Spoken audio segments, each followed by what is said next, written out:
एक हमारे दोस्त हैं, बुजुर्ग हैं, वो बड़े हो गए काफ़ी, तो बच्चों की सारी शादियां हो चुकी हैं, लाहौर में रहते हैं वो। तो एक दिन मुझे रो के कहने लगे कि आप कभी बयान में ये भी कहिएगा। मैंने कहा जी क्या? कहने लगे सारियां दी गल्लां कर दो, कभी साडी भी कर दो। मैंने कहा जी कर देंगे आपकी, आप बताइए क्या? कहते हैं देखिए अब हम घर में अकेले हैं। मैंने कहा वो क्या?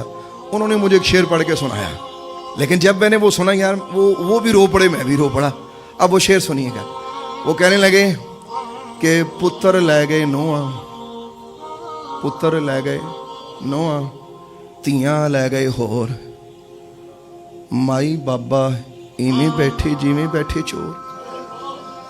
वो जब बात की आप यकीन करें और कहते यार कल्ले बैठे हैं, तन्हाई खा गई, ना धीए ना पुत्र, पुत्र आप अलहदा हो गए और तियां अपने घर चलियां गई। साडा भी कोई राह है, साडा भी कोई यार है, साडा भी कोई सज्जन है।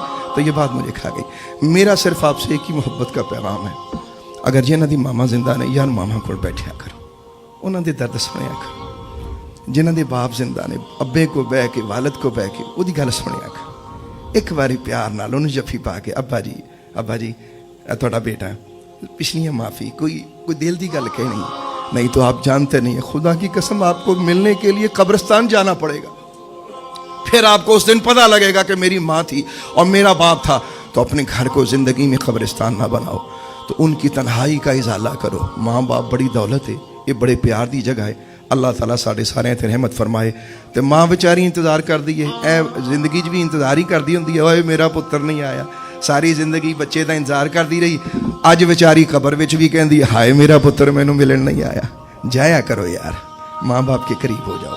अगर वो दुनिया में उनकी खिदमत करो, और अगर वो दुनिया से विसाल पा चुके हैं तो दुआ करके उनकी कब्रों पे जाके उनके लिए फातिहा पढ़ा करो।